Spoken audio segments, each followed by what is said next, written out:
Hello and welcome to a Remnant 2 build video. Today I'm going to be showing y'all my Steadfast tank setup. It's a tankish build built around utilizing the melee weapon mutator, Steadfast. It's all about trading hits with the opponent. It's very melee focused because it is around a melee weapon mutator. It's a lot of fun, very satisfying to just trade with the enemies. If you've watched my regen tank build, this has got a lot of similarities to it, but there's a bit of some tweaking that we did for it. So we're going to go through my loadout, equipment, archetypes, traits, the lot, and show you what I've got going on. It is a very flexible setup, so there's a lot of room for customization to do just sort of whatever you want to fit your play style. And then after we go through that, I'll show you guys some gameplay. We're going to be playing on Apocalypse difficulty, so you'll be able to see like a nice little showing of what it can take and whatnot. So going right into the equipment, the first thing we're going to look at is the mutator because that is the main focus of the build. It is the Steadfast mutator. So Steadfast, we have it upgraded to level 10 because, we're going to want that. But what it does baseline, it makes our charged melee attacks uninterruptible. So you can swing your charged attacks and not get staggered by enemies.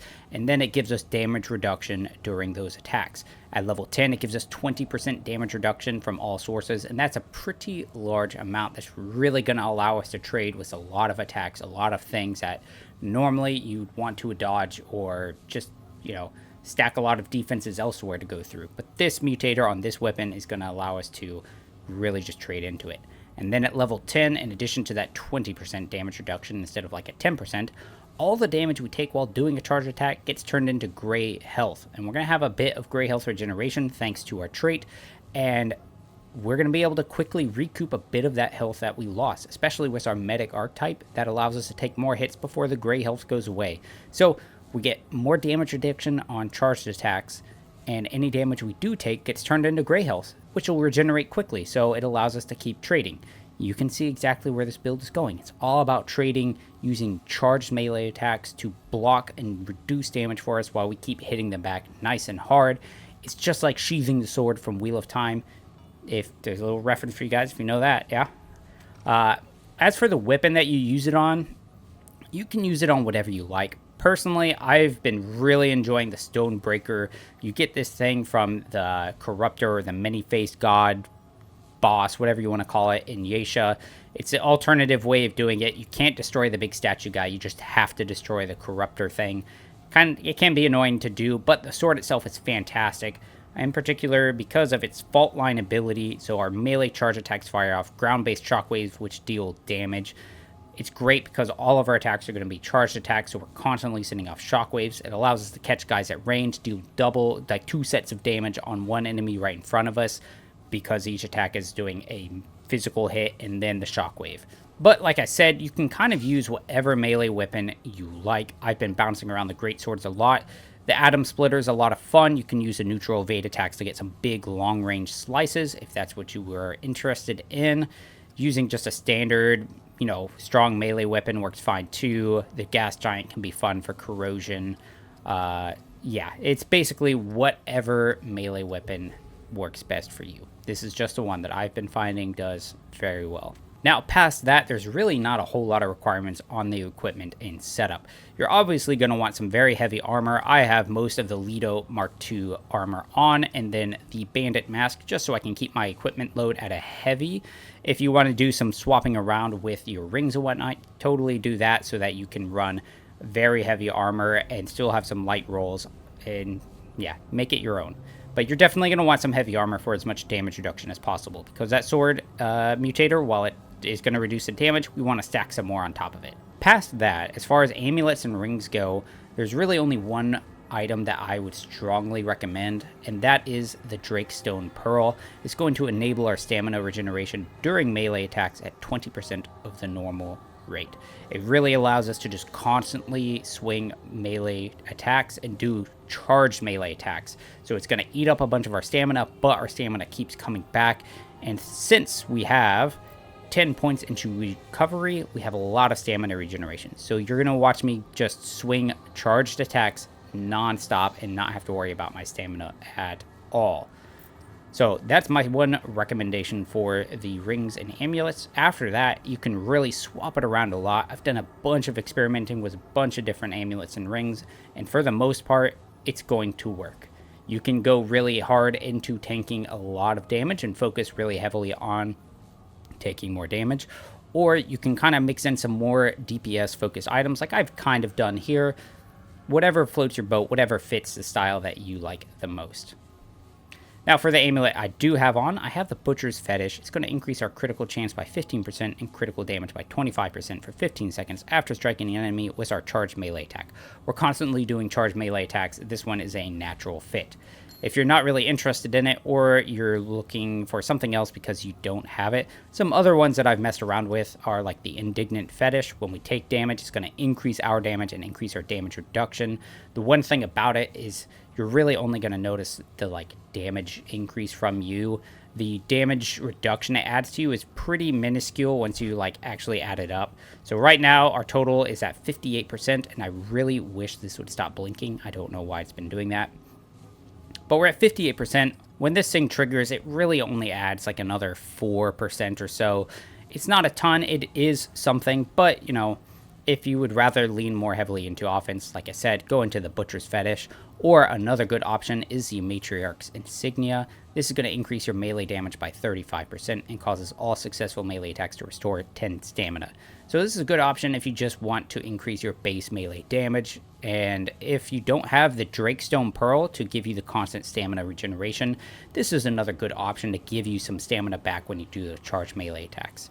If you don't have either this or the Drakestone Pearl, you can try and swap around with some other rings to give you more stamina, and otherwise just practice good stamina management and only do a charged melee attack when you actually want to block and reduce a specific attack. After that, some things you could kind of do. I actually like messing around with the idea of Nimue's Ribbon. This gives us some more relic healing effectiveness, and then when we pop our relic, it gives us haste, which is just kind of nice.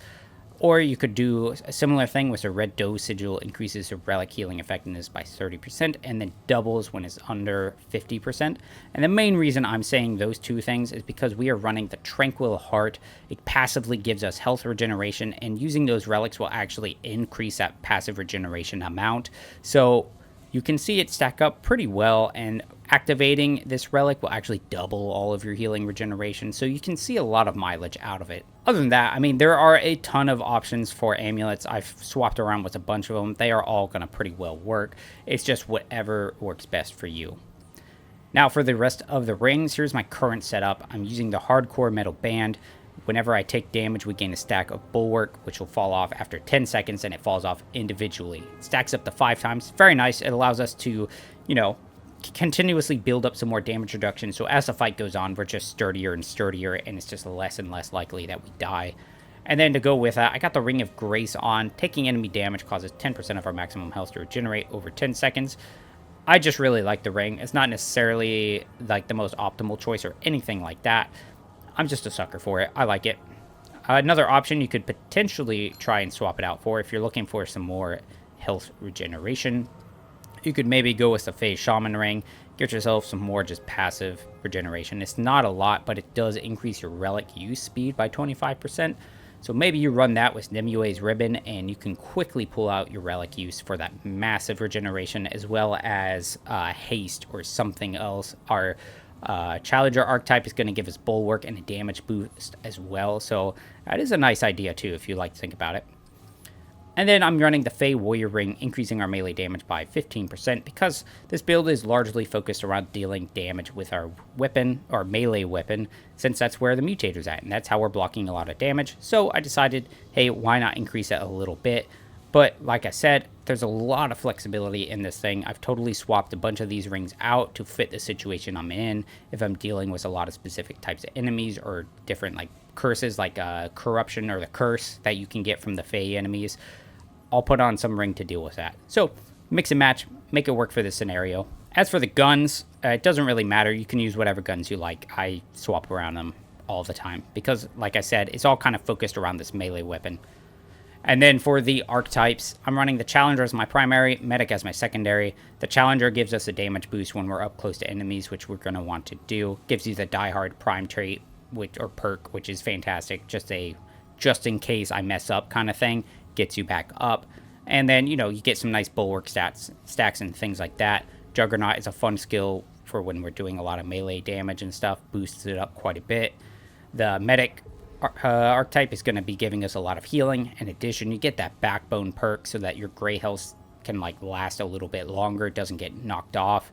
You relic use speed increase. All of it's just really nice. Plus, the healing shield is a solid quick, oh crap, I'm in trouble. Shield your health up. Allows you to regenerate. I like it a lot. And then for our perks, you can see them on the right side of the screen here. You've got your two primary ones that you got from the archetypes. The strong back lets us wear some more heavy armor with the equipment load stuff. But I put 10 points into regrowth to give myself as much health regeneration as possible, especially given the relic we're using allows us to double that regeneration. Fortify, this is what you're going to get from the engineer trait. It's going to increase our armor effectiveness by 50%. Really helps to start stacking up our baseline damage reduction. And you'll notice I don't have Barkskin on here. Barkskin was only adding like another 4-ish% damage reduction. So I decided to take those points out of it and put them into swiftness for a little bit more movement speed, getting in and out of trouble. And then the other 5 points into our recovery, putting it at 10. And then we've got Vigor, max out the Vigor for as much health. I put in 10 points into Siphoner so that we've got 3% base damage as lifesteal. Allows us to keep getting health back. We're going to be constantly swinging, so getting a lot of lifesteal from it on top of our regeneration is nice. And then I've also got 10 points into Bloodstream. It gives our Gray Health regeneration increased by 3, which is great because all that damage we take during charge attacks becomes Gray Health. So we want that portion to regenerate as fast as possible so that we're basically maximizing how much health we have. And then 3 points into Endurance, so we have a tiny bit more maximum stamina. That way we have a decent pool to pull our charge attacks and evades from. Other than that, that's pretty much it. Like I said, there's a ton of flexibility you can do with the rings. Make it your own, do some lifesteal things, do some other critical hit things, whatever you have to do. Some pros and cons with the build. Pros, you're very durable. You can absolutely trade and take a lot of hits that normally you wouldn't be able to do. The flip side of that is because you're so durable, it's easy to get complacent, and sometimes you think you can trade into things that you just really can't. There are some enemies and some attacks you're still going to have to try and evade, so you have to be careful. You still have to play the game and still pay attention to mechanics, especially on Apocalypse. I spent a lot of time fighting Venom. He has a lot of abilities and attacks that are just basically one-shot kills. Doesn't matter how much damage reduction I was starting to stack. Very deadly. Still have to play the game. Another pro with it is you do deal a lot of consistent damage. Because we're getting in the fight, we're reducing the damage a lot, and we're just passively healing so much. It allows you to keep swinging the sword and keep hitting the enemy without having to take time to stop and evade, create space, use your relic to heal, anything like that. So you're able to put out a consistent amount of damage. The bad thing is that damage is not particularly high. This isn't really a DPS build setup. You can definitely swap things around so you maximize it a bit more, but the way I've typically been playing it, the damage is not amazing. You're not killing bosses in 1 minute. You're not going to one-shot a lot of guys, so you have to be kind of careful on that side. If you're looking for high DPS numbers, this isn't it. It's about taking the damage and dishing it back and hit them in the face. The third thing about it, another great thing about it, is the setup can absolutely trivialize a number of enemies, boss fights, elites. Absolutely turns them into a cakewalk. There's absolutely no problem to deal with them. It's fantastic, right?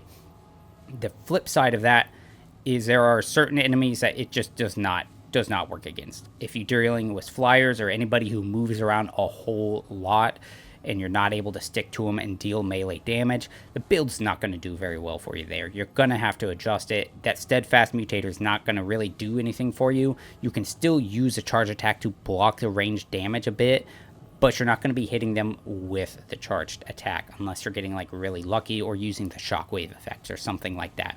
So for situations like that, you're going to be better off kind of pivoting your focus a little bit, swap out, try and go into like a rampage thing and some rapid fire gun, like go into more gunplay type of things and try and work around it like that. That's where this build kind of struggles, but you will see that on some enemies and boss fights, it makes it super easy. Enough talking. We're going to go ahead and get into play. We're at the Great Hall. I haven't gone through it at all yet, but, you know, I want to give you guys some open world gameplay, you know, show you a little bit on how it does against just some generic enemies, and then show you like a boss fight or two.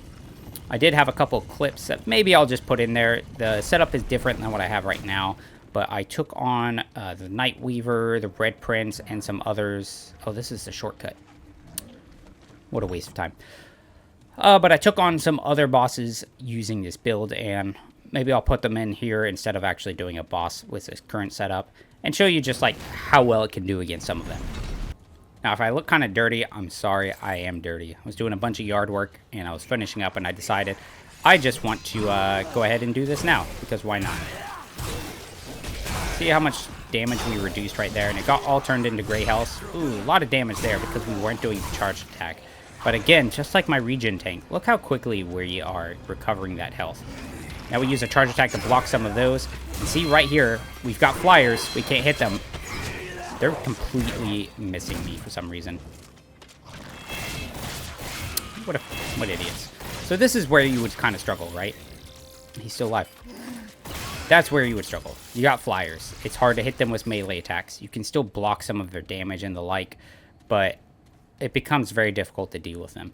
If you want to, you can use some different melee weapons to try and get them. I'm specifically thinking of the Atom Splitter, which maybe I'll swap to that now. Let's do that. There are some weapons that throw them as part of the charged melee attack, but the problem with it is they don't function very well with our setup. The charged attack, like throw motion and stuff with like the Huntress Spear, doesn't actually seem to reduce the damage you take. It's more like you're just in a pose. We're going to block him with our stuff there. And look how much... we took a lot of damage there, but you can see we're pretty okay. Now, this weapon takes a lot of stamina. So you can notice, even though we are recovering a lot of stamina as we attack, we are getting very low there. So let's see here. I don't know why I'm dropping a lot of frames right now. It's kind of annoying. Dodge backwards. We're going to do a big slice. Pow, it's gone. Alright, we'll do the same thing here. This charge attack like that will actually reduce damage. But something I was gonna say is those throwing weapons, like the Huntress Spear and stuff, they do not function very well with this build. When you use the throwing action, it doesn't seem to count as a charge attack while you're holding the weapon, so you end up taking the same like standard amount of damage. That's what it seemed like to me. I could be wrong, but it didn't seem to work very well. You don't recover stamina in the middle of that holding animation, so you end up like burning through a lot of stamina in a way. Overall, it doesn't work super amazing. So let's go ahead and trade with him like this, see how much we can take. There's a lot of damage, but look, we're okay. Now, right here, we're going to switch to regular attacks and then only do the charge attacks as we need to dodge to the side because we were low. Like I said, you can't completely ignore everything. And as I also said, too, we focused a little more damage here. Holy shit, what is happening to my frame rate? But you can use, you know, some regular attacks mixed in with the charged ones to be able to recover your stamina a bit as well. In we go. Let's go ahead and start messing him up. If it looks like he's going to start swinging on us, then we'll do a charged attack. So for that Executioner, what we could have done with some different amulets and stuff, we could have had more damage reduction so that we didn't actually take as much damage as we did. But thanks to that extra 20% from the charged attack and everything, I mean, we tanked through a whole bunch of his hits back to back to back. You just have to be careful when there are a lot of extra enemies. You can't necessarily take all of those hits at once. I went ahead and swapped weapons. I'm putting on the Royal Broadsword now, because I kind of wanted to see how that one does. It's got a little more crit chance than a lot of the other great swords and stuff, so I wanted to see how that does. Got to switch to our gun for these guys now, though. Because, frankly, the back dodge slice attack isn't super efficient to use with your Atom Slicer. It can do a lot of damage, and the good thing is, it also goes through a lot of, like, walls and things, so you can just get guys through different barriers. It's pretty fun like that. And it has a lot of range if you fully charge it. Come on, trade in. Oh, he didn't hit us. There you go. I will say, too, you know, while I was talking about how the Executioner was dealing a lot of damage to us, the thing is, though, we haven't used very many of our skills. We popped one of our, you know, our Rampage or Juggernaut skills, but we haven't used any relics yet. I have not used the shield effect, and I haven't really been playing, like, smart, right? Like, I'm just kind of walking into guys. I'm not playing around corners. I'm not luring them into chokes or anything like that. I'm kind of just letting them fall on me and just hit me. So maybe the damage reduction doesn't seem impressive to you, but the thing is, I'm not playing smart right now, right? You can definitely do a little bit better gameplay to lure them into better scenarios for you. That's the shortcut up. We'll be able to go up. I'm thinking about doing the feast fight, but the thing is, I want to use the medallion for a transposition to get the pistol or whatever it is you get. You get something for it. I forget what it is. So if you take it to the Nightweaver's little heart thing, you can get a weapon with this medallion up here. So I think that's what I'm going to do.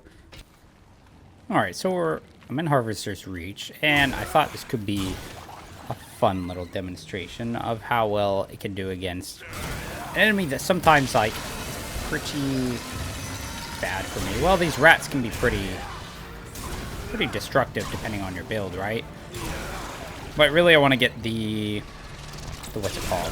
We want to get the Aberrant one. I want to show you how well we can do there, because there's definitely been times with certain builds that I just really struggle against them, and yeah, I want to show you guys me like friggin' jacking them up.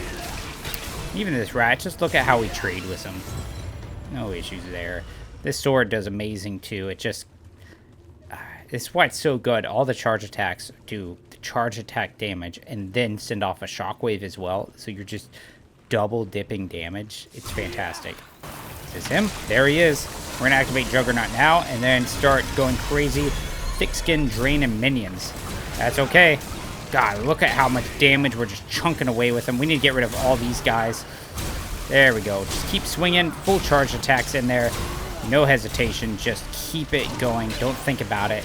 We're going to go ahead and activate a relic now. That's going to give us bulwark and a damage buff. So then we just start chunking the dude. Like, look at it go. At no point did I feel like we were in danger there. See, that's what I mean by this build can just trivialize certain enemies and fights and stuff. Because you get things like that and you just click and you don't stop and then you win. That's it. It is fun. It's very satisfying. Very satisfying to do that. But then you'll fight things like a freaking space ghost and it flies around everywhere and you can never seem to pin it down. It's just obnoxious. Alright, I'm in the Shattered Galleries at the moment, and we're going to do a little side exploration thing. If you ever get into one of the dungeons here, and there's this kind of section added in, there's a little secret tunnel right through here. And this is actually where you can find the Steadfast mutator. So we're going to go down here, and we're going to throw down... Somebody say something? We're going to throw down with the Executioner Aberrant here. And see if we can't kick his butt. Currently, I have on... I kind of swapped a little bit. Running Nimue's Ribbon, plus the Shaman Ring, and Fey Warrior Ring. Just kind of trying, more things out. Just kind of see, you can... There's a lot of flexibility, like I said. Just trying different things. So, we're going to have a quick use on our Relic, since it's got those buffs. So, bam, see how quick it goes. Ooh. We're going to actually pop Juggernaut here too, because that's going to give us some more damage and melee reduction stuff. Yeah, look how good we are. Totally fine. And we just keep swinging, dude. Staggered him now too. We're getting double damage from the Stonebreaker sword. He's doing damage, but see, we're constantly doing charge attacks, so we're reducing it by another 20%. Or, well, it might not be 20%, but you know what I mean. We're reducing it by a lot. And we smoked him. No problem whatsoever. Like I said, this build, against the things that is good against, it's really good. Alright, I'm kind of curious to see how this fight goes. Guy can do a lot of damage, so... I don't know. I don't know how well we're going to trade with him. Let's find out, huh? Alright, when we get in there, though, we need to make sure we use our cooldowns and stuff to actually do well. Pop this, gives us a bulwark as well as a damage increase. That is a lot of damage. Elemental resist and vicious. We're getting, if you notice, we're getting a lot of hits. Well, it could be us hitting all the extra trees. But we're just going to keep going like this to see how well we can do. It is a lot of damage, but we have a lot of regen. We're getting health back, all of those kinds of things. So I think it might be okay. We haven't even used our Juggernaut skill yet. So maybe here in a moment we'll pull that off. Just like this. Go ahead and pop it now. Let's try and block it with that. Ooh, okay, so I mean, we did it. It wasn't worth it, I don't think. You definitely just want to roll it. There we go, just keep going. We're doing good chunks of damage while just ignoring all of his attacks. Like, that's so satisfying. I love being able to do that. Just start swinging and just ignore the dude and deal damage. Just keep chunking. Just. All right, phase 2. Now we still have our shield, so we can definitely pull that off here in a moment as necessary. There we go. Dude, you just keep going. You just keep chunking. Just charge attack, dude. I wish I could add more commentary and, like, thought process here, but, like, really all it was making sure I used the relic at the beginning and then Juggernaut somewhere in there.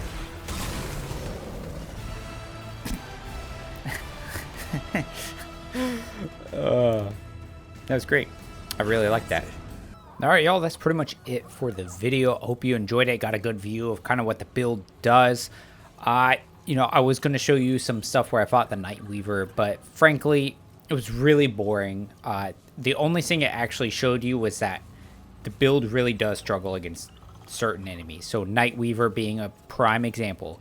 That phase 1 was her. She moves around so much.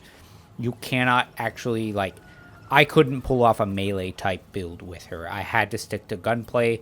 And then because my, like, setup wasn't built around doing ranged damage, it was really boring to watch. It was just boring to watch. Know that there are enemies that this setup is just not going to do well against. So you need to be sure that you're aware of, like, what it's going to do decent against and what it's not. Flying guys who stay really far away from you or just move around a lot, those are your enemies. It just doesn't work well against them. But like I said, I hope you guys enjoyed it. You know, I have a lot of fun with the build. It's a lot of fun to do. It's great to trade with enemies. And yeah, I always appreciate y'all watching. So as always, take care.